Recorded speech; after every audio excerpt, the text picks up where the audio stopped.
Good morning, everybody. This is a special presentation of our Issues in Governmental Affairs Committee, which Rachel and Dan are the chairs and co-chair of. So they'll give you a little information on that later.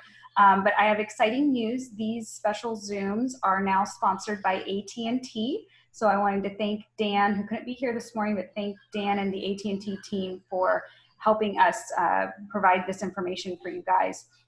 We will try to do one of these once a week for the next couple weeks. Next week, it will be with Harry Ellis from Next Horizon on working from home security stuff, tips, how-tos, and the big mistakes that a lot of us have made, I'm sure, while we're adjusting to this. So keep an eye out for that.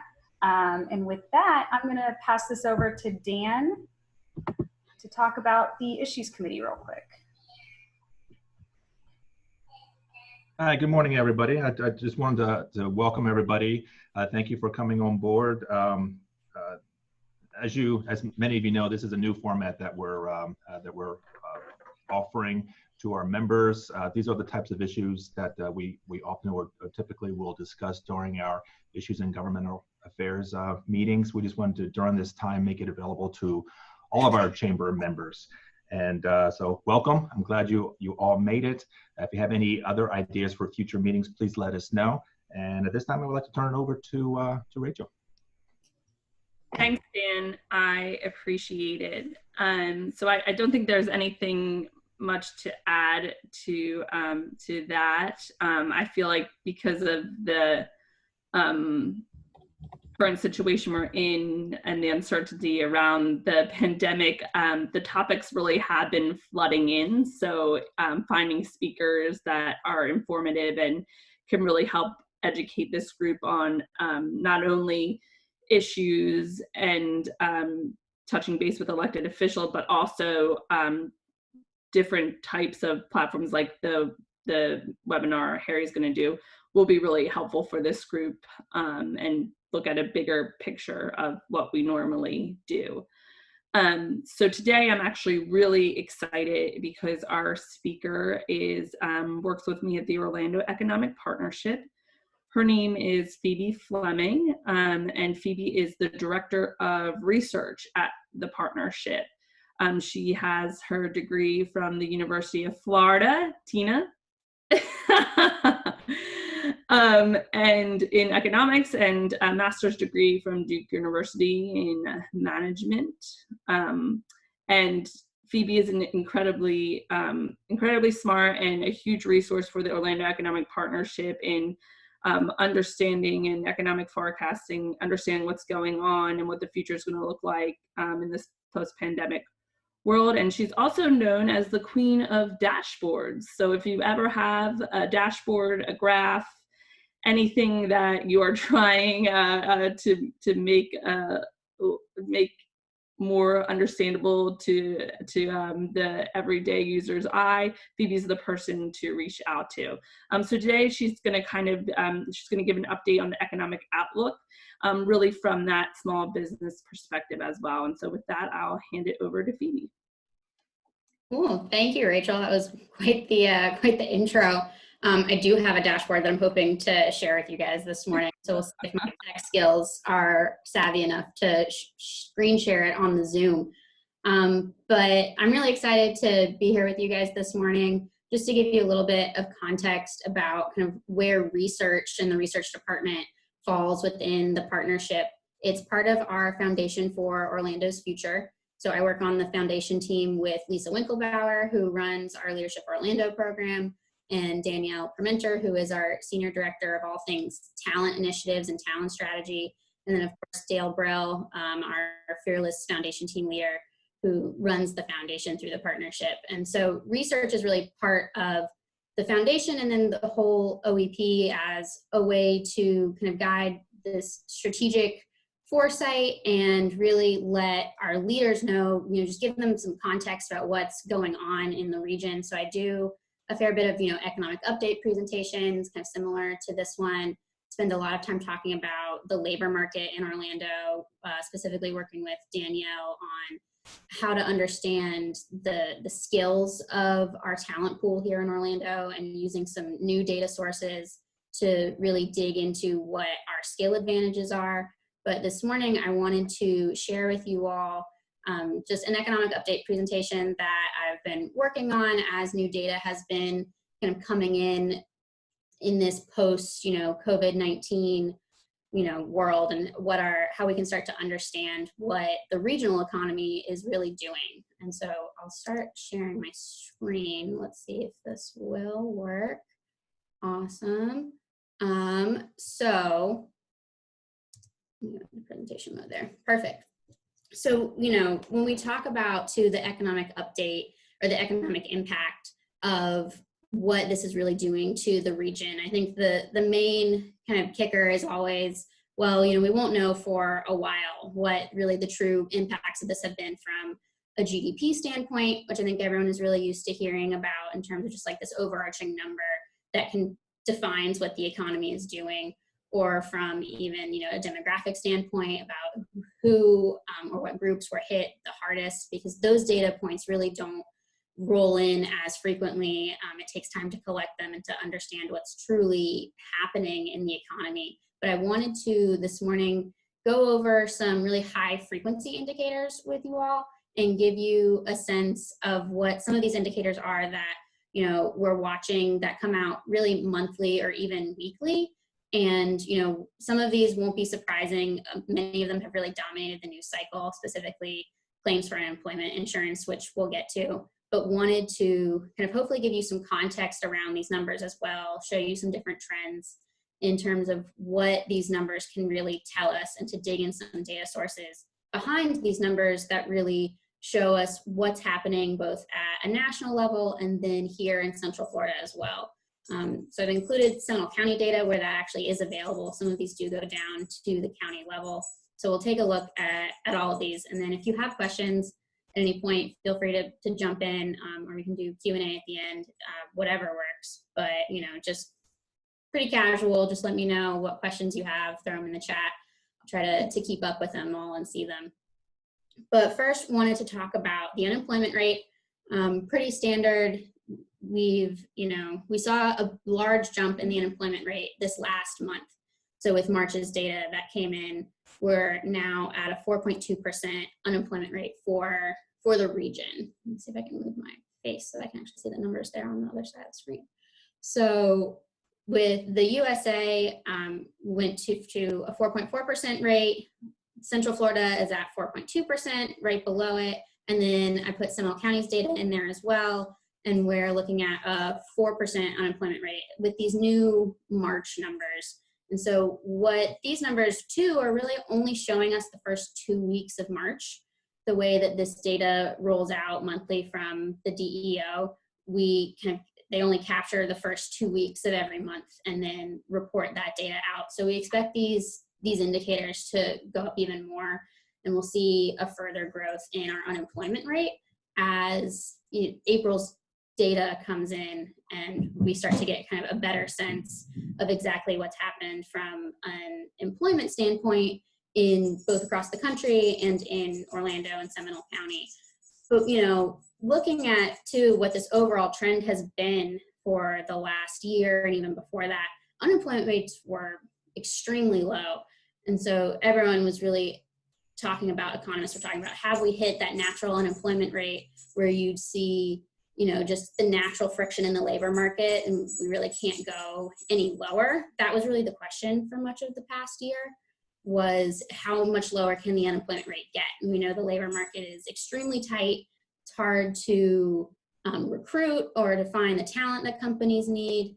And we started to see wages actually rise too for the first time since kind of the end of the last recession for workers. So it'll be interesting to see what some of those trends are as we move forward. Will it be easier for businesses actually to find the talent that they need now that there is kind of been this loosening in the labor market with the unemployment rate?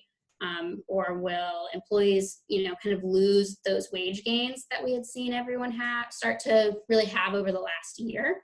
So those are some of the big trends that kind of go with these numbers. And you've got pros and cons, I think, on both sides of maybe it's easier to attract labor and talent now to find the people you need for your business, but then at the same time, it could be, you know, it's obviously not a good thing when our unemployment rate rises too rapidly or too fast and people are out of work.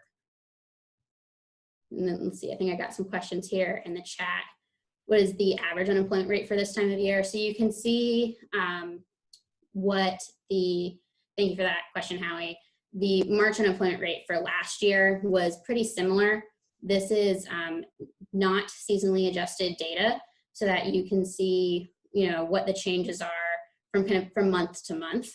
But I don't know if there really is an average unemployment rate for a specific month of the year. It really is something that we track month to month, and you start to see those trends change from month to month depending on the broader economic circumstance. And then Paul, I saw that you said unemployment is now today at 14.7%. So I'll have to dig into those numbers. I'm assuming that's for the country. So nationally, we have some of those data sources come in a little bit more frequently. The next data from this set for Central Florida will come out on May 22nd, and we'll know April's unemployment rate for the region. But that's just a quick overview of what unemployment looks like. Then we can, you know, also look at these new claims for unemployment insurance. And so that's the metric that really has dominated the news cycle from a national standpoint when we see those weekly numbers come in from, you know, upwards of 6 million, depending on the week, is what we've really seen at a national level.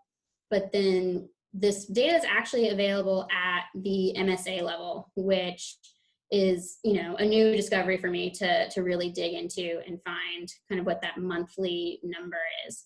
So for the Orlando MSA, we saw that number jump to over 4,000 for the month of March in terms of new unemployment claims. And then we can start to look at kind of where it was before. I wanted to switch the slide here, also show you new claims for unemployment insurance for the country. You can see this isn't the most recent number. This goes up through April 4th, just because, you know, it takes a little bit of time to get those numbers kind of in the system that we pull them out of. But we know that, you know, you saw obviously a huge spike. If the previous recession's numbers were on this graph, it would look like a blip compared to what we've really seen in the last couple of months with unemployment insurance claims at the national level. And then the next graph over, we also have that same time period for Florida and seeing what some of those numbers have looked like. So we're seeing that huge spike as well across the nation in Florida. And then we can look at what that is for, I can advance my slides, for Orlando. And so we saw, you know, an over 100% increase from month to month, looking at where we were in February at kind of 2,000 claims per month for unemployment insurance, which is where the claims number had really kind of bounced around a little bit from there. It was higher in January, upwards of 3,000, but we were kind of on another downward trend, hopefully from January to February, and then saw a really large spike in March. And so we expect that number to increase as well. And this is, you know, looking at just people who have claimed unemployment in the system, not necessarily if they've received benefits or if only people who have been laid off versus people who have been furloughed. It's really just anyone who has sent in that claim for unemployment and just counting those new claims. But then we can also look at Seminole County's numbers as well, that those numbers actually are available at the county level if you really dig into the system there to track what those are kind of month to month. So Seminole County also saw a jump of not quite the same, you know, 100% plus amount from February to March. But what I thought was interesting is that you can see Seminole County's, you know, graph as I flip back and forth here. It's a different scale. It's obviously smaller, the numbers themselves, but we see some very similar trends with kind of the dip from March to April in 2019. It looks like my numbers are messed up there at the bottom. But, you know, we can see the trend really be the same with that dip and then a rise. And we all saw that kind of rise at the very beginning of this year. So I would be curious to know too, just how what the other counties in the MSA look like. And just so that you all know, I mean, the MSA is the 4-county area of Orange, Seminole, Osceola, and Lake County. And so seeing these trends, I'd be curious to know what some of the other counties' unemployment rates look like compared to the MSA. So that's kind of a next step for understanding what some of this data is. But I wanted to show you really just what we've seen at the most granular level with this spike in unemployment. And so kind of putting this together as well with some other data sources where we can look at what employment rates are looking like by industry, we can start to understand kind of where people are being laid off the most and really dig into some of this data. So this chart is looking at monthly change in employment by industry. This is back to the overall MSA data for Orlando. And we can see which industries specifically from February to March saw these either increases, some industries saw an increase in employment, or these really large decreases. And so I think everyone would typically expect, leisure and hospitality, the leisure and hospitality industry, to see the largest decreases in employment, which makes sense. Included in that industry bucket is just bars and restaurants, as well as theme parks, hotels, museums. That's all really rolled together into this broader industry bucket.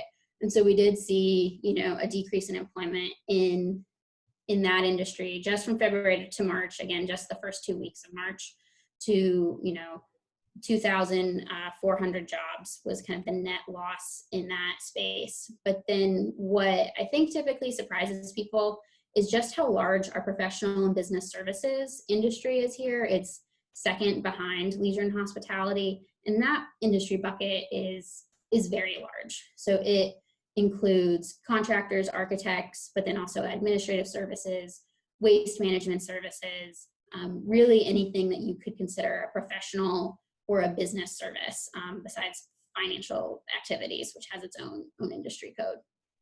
But that is not the largest industry in our MSA. It's close, but we actually did see the largest decrease in employment within that industry from month to month. And we really expect both leisure and hospitality in this professional and business services category to be the most impacted from an employment standpoint. You can look at, we also saw a dip in wholesale trade, and so that most likely relates back to some, supplier issues. Actually, wholesale and professional and business services they've been seeing decreases in employment, not only within this 1 month, but back into January as well. So that it may be a signal that we were kind of feeling the impacts of COVID-19 before it really made its way here from a health standpoint, and we went into full lockdown mode or shelter in place mode. But really that suppliers have been struggling for a while, or industries have been struggling with their supply chains. And so we've seen some of that employment start to decrease, really starting in January. But then so we have seen increases in construction, education, and health services for obvious reasons. But, it'll be interesting to see if those gains continue. I don't think anyone's expecting construction to really slow down. And that's really been an industry that has driven much of Orlando's growth over the last few years. So that'll be, at least kind of a bright spot, is seeing some of these industries continue to grow and add employees, but it really is dwarfed by what we expect some of these other impacts to be from a professional business services standpoint. But with that as well, I wanted to, if I can, really show you, I realize this is probably hard to see, and so I'm going to try and actually open up, here we go. Let me open up a dashboard that I've made. Let's see if this will work now. Bear with me. You would think that being a millennial, I would, have Zoom completely figured out. I'm going to actually just open it up in my backup plan here. There we go. Here we go. Start screen share. We'll go to this one. Perfect. Okay. So what I wanted to show you all, kind of related to that data, is actually we can dig into claims for unemployment insurance at the occupation level. And so I think this data really gets me jazzed up, and that's probably super nerdy to say, but we can start to understand exactly which occupations in which industries have really been laid off the most, when normally we're really just having to only look at the industry level, only look at the occupation level, and we can't see really this overlap between the two. So this is that chart that I was showing you in the PowerPoint.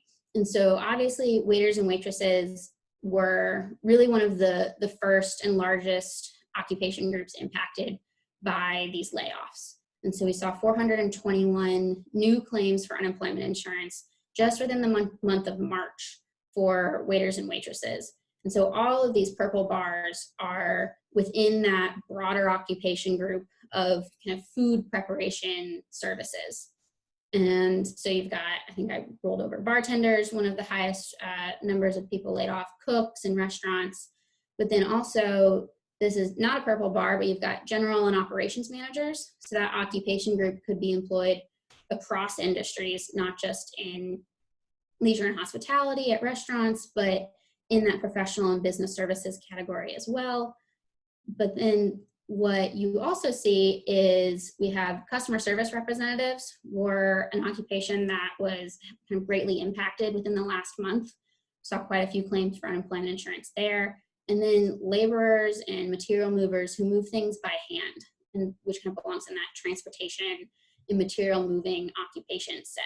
And so we can start to really look at what some of these occupations have been at a very granular level, and actually even plug them down and reduce it down by industry. So if I were to look at just this accommodation and food services category, which occupations in that industry, we see kind of all of that purple that I was talking about, which are, you know, really heavily employed in that industry. There's also maids and housekeepers, the supervisors of those maids and janitorial workers. So we'll expect to see some of these numbers increase with next month. But then we can also look at, so we can bring together those buckets that are that professional and business services category. So professional and business services is made up of these three kind of other categories, with administrative support, management of companies and enterprises, and then any kind of professional, scientific, or technical service. So I realize, you know, it's pretty technical speak there with all the industry code jargon. But what is interesting is that's where we see these kind of laborers and material movers come in, customer service representatives. And so these really have been some of the greatest occupations, you know, impacted really just initially and upfront by layoffs and furloughs. And then let me go back to the overview here. Or let me just jump to this one. And, you know, this may be diving a little bit too deep, but I wanted to show you too that we can start to understand these occupations based on their average wage, what percent share of job, you know, the total employment they make up in the Orlando MSA, and then color code them as well by their automation index, or the likelihood that these jobs will be automated in the future. And so really we can start to see which occupations we expect to be, you know, greatly impacted by this, maybe even in the long run, as businesses turn to technology or different social distancing measures, kind of in this new normal. How do we, you know, we can't assume that every job will come back exactly the way that it was with the exact skill requirements that it had. And so that's really the point of including this automation index, is trying to understand which jobs are the most vulnerable, in the sense that they have, you know, been greatly laid off really rapidly with some of this first round of data, but they make up a large share of our employment here in Central Florida. They make less than the Orlando average wage, and then have a really high chance of being automated in the future, which was a trend that we were expecting to, you know, happen even all the way out by 2030, but we kind of expect to be accelerated now with businesses leaning on technology and automated systems to really replace some of this face-to-face interaction between customers and workers. So that's just a really deep dive into what some of that dashboard is. But let me jump back into the PowerPoint here. I know some things come through in the chat. How do you think that waiters and waitresses will become employed quickly as the state reopens? You know, it depends, I think, on how many restaurants we actually see reopen at full capacity. So that's going to take some time to bring those people back. And then two, you know, if we start to see that switch into technology and reducing face-to-face interactions, then no, I wouldn't expect these workers to be able to come back to their exact same jobs as we reopen. But let me start the screen share again. We'll go back into the PowerPoint. So that was a very deep dive into what, you know, we're seeing from a very specific occupation and industry standpoint, kind of based on this new claims for unemployment insurance number. Excuse me, but the last two that I really wanted to talk about and just give you all a sense of is some of these different measures and indicators for consumer confidence, because that's really going to be what drives our recovery from this, is whether consumers feel confident in their ability to book a flight, go to a hotel, go out to eat at a restaurant. So not only, you know, from the tourism aspect that obviously impacts us here in Orlando and the travel industry, but really just locally as well, you know, which consumers feel comfortable the fastest going out to eat, going out to partake in all these different leisure activities that we have available. And so just showing you a couple of different metrics that can really be indicators of consumer confidence. We've got airport passengers at Orlando International Airport. So this is publicly available data on GOA's website. And for the March numbers, for obvious reasons, are down, you know, 90% compared to March of last year. And then we can also look at hotel occupancy rates. That's a very high frequency indicator showing us what, you know, the occupancy is of hotels in the Orlando region. And so those are two measures that, you know, economists really talk about as being a good indicator of when the consumer tide is shifting and consumer confidence and demand changes. And so I wanted to show you all these as well, because there are measures of consumer confidence and consumer confidence indices overall.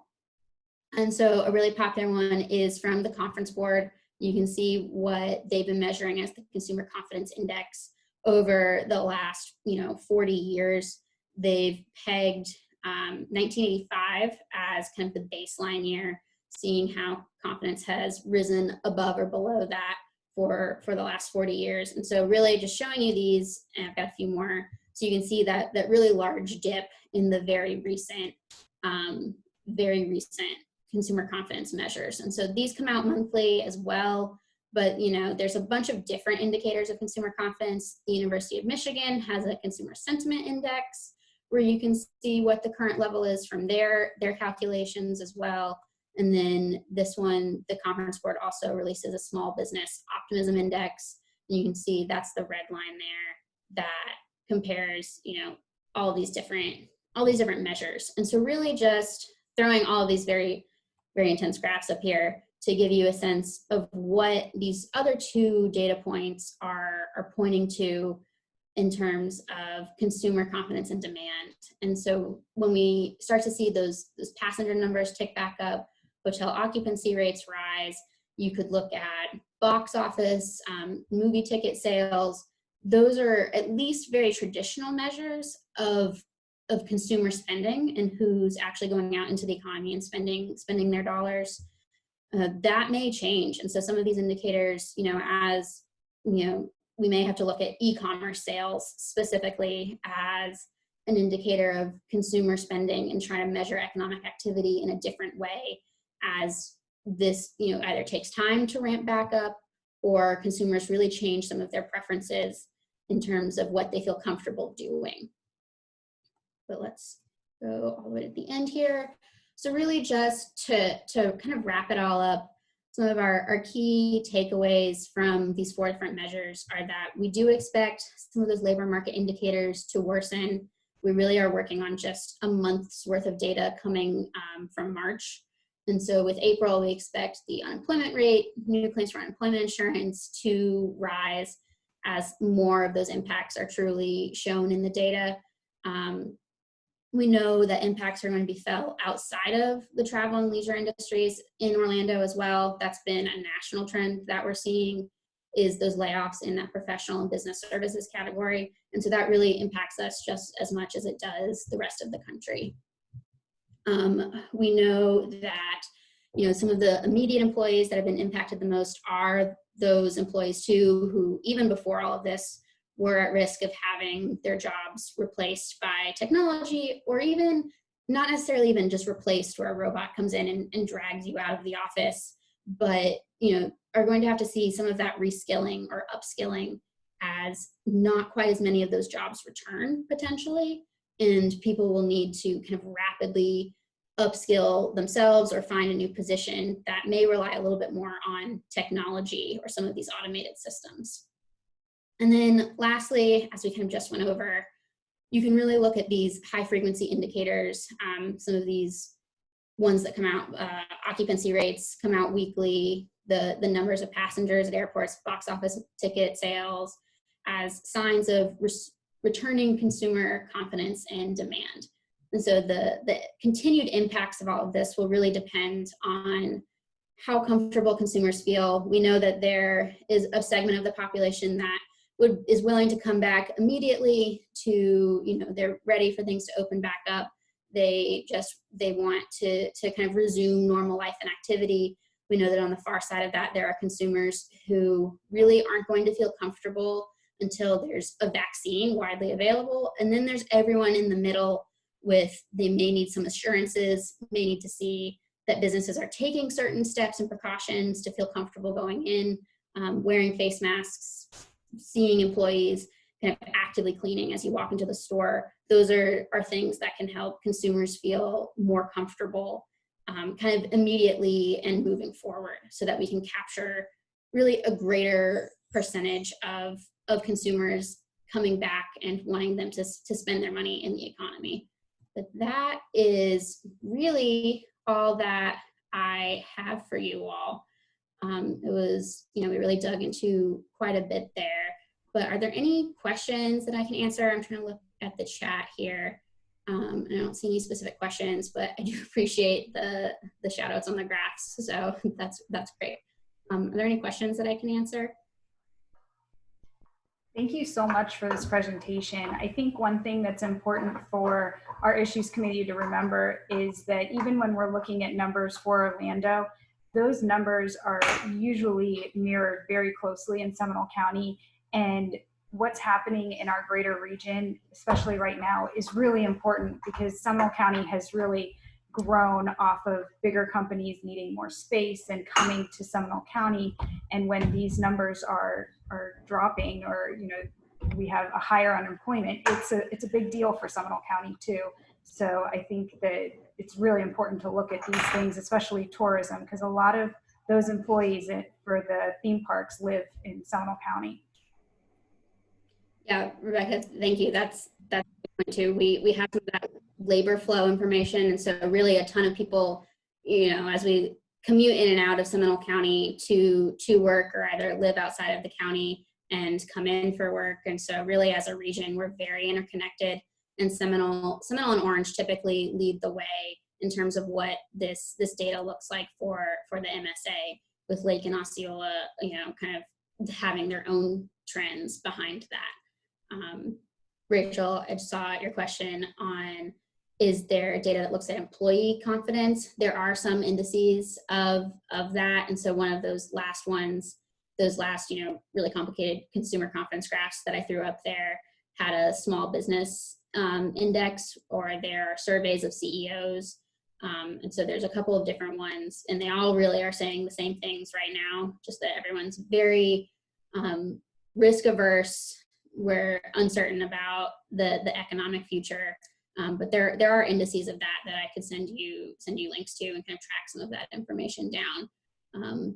Yeah, I was just I just wanted to ask, because I was really thinking of, you know, if I'm a small business owner and I want to do everything to protect my employees, I feel like that would help. And, you know, someone that may not have the confidence to walk in to and buy a sandwich might have more confidence if they see that their employees are like wearing a mask or they're taking temperature when they come to the door, like things like that. So even if maybe you don't agree completely as a business owner, if you really are trying to help build your, reopen and everything, it might be something for some small businesses to really take more seriously than they normally would. So just curious. Yeah, that's actually something too that U.S. Chamber has been talking a ton about. And so we've seen them there recently come out with kind of, 4 steps, or I was on watching a webinar where they were presenting on consumer confidence specifically. And the steps that small business owners can take are to, Howie, do you have a question? Thank you. I have a question. Can I presume that the Orlando MSA includes all 4 counties around Orlando? Is Seminole County distinguished from Orlando at all? You have those slides, as I recall, apply mostly to the Orlando MSA. Can I presume that that includes Seminole County in general? Yeah, it does. Yep. All of the Orlando MSA data includes Seminole County. And then some of those data sources you're able to break out Seminole County. And so that's where I showed you the unemployment rates and new claims for unemployment insurance at the county level. It usually takes a bit more time, or you have to have a very granular data source to get down to the county level in any of these economic indicators. But Seminole County's data is always included in the Orlando MSA. It's just whether or not that data source specifically publishes data at the county level.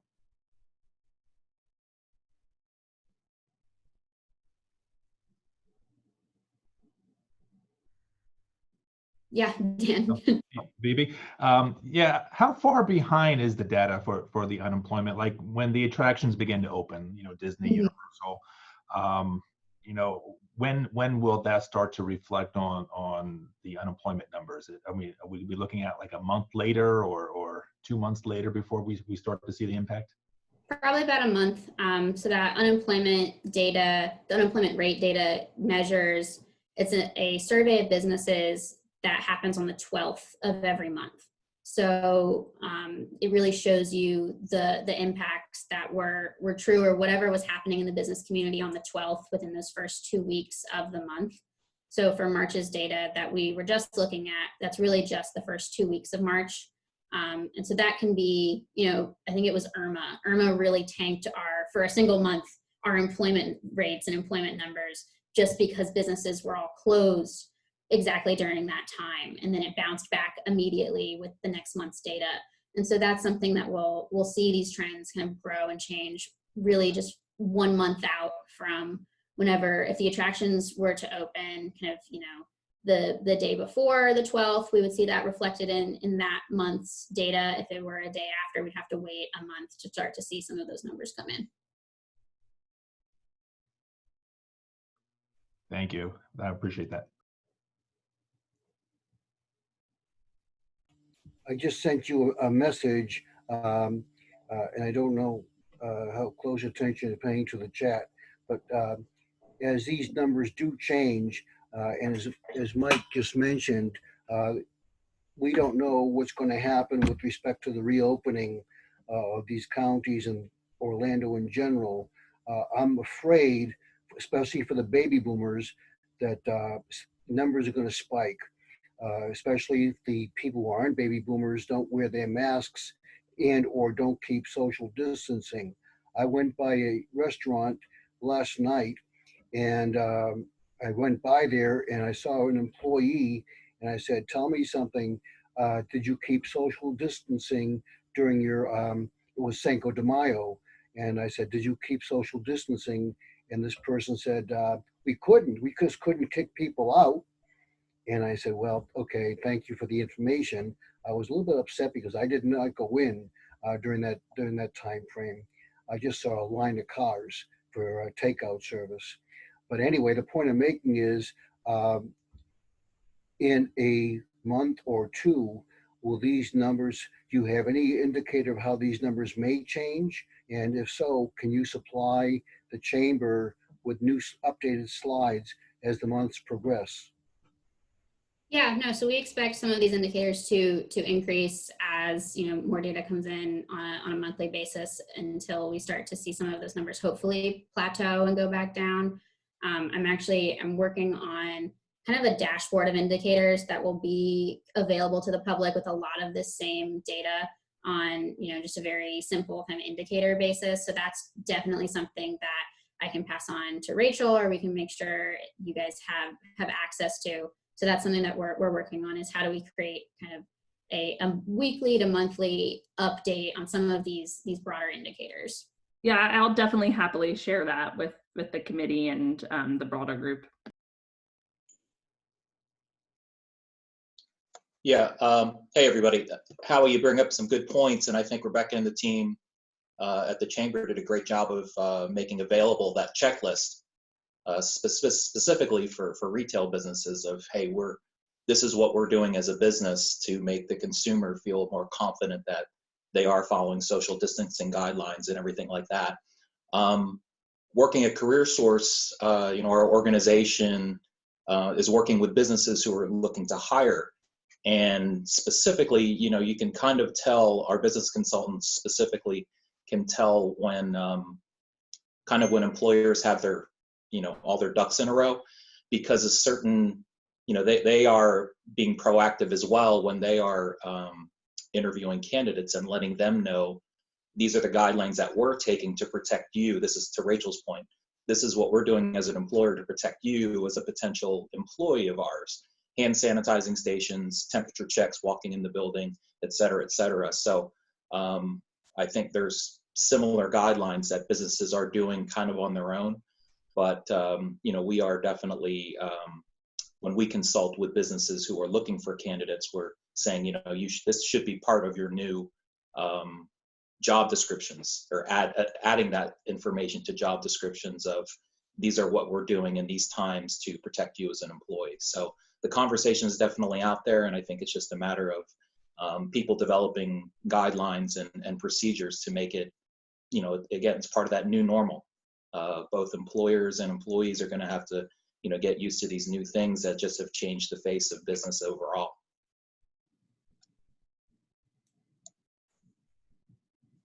And I think something important that Ray mentioned, you know, business changing. These businesses are also having to take into account what their county guidelines are on top of state guidelines.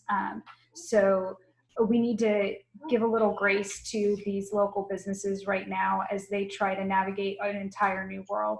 I know I was speaking to a hairdresser the other day, and she was saying that it's going to cost her almost $1,000 just to reopen because of all the new guidelines. So these small businesses have been closed for weeks, and now they're incurring a lot of new expenses as well as a huge learning curve.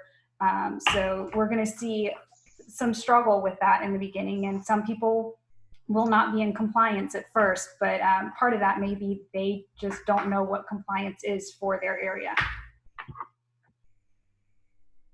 Are there any other questions?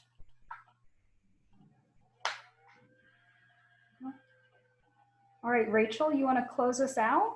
Yeah, thank you so much, Phoebe. I thought that information was very helpful for everyone, and thank you for taking the time to help us understand how it impacts Seminole County directly as well.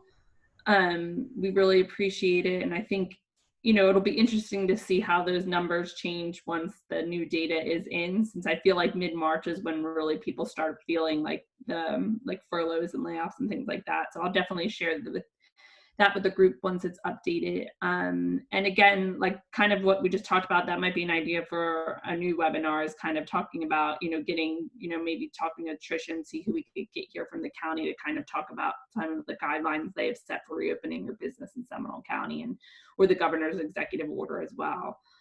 So with that, I don't know if anyone had anything to add, and thank you so much for being on the call today. Thank you so much, everyone. I hope everybody has a wonderful weekend. And for those of you that are moms, happy Mother's Day. Happy Mom. We'll see you guys soon. Thank you. Thank you for the program. Thank you, everyone. Thanks. Good to see you, Ray. Oh, you too, Rachel. Go Eagles. Thank you very much for all you've done.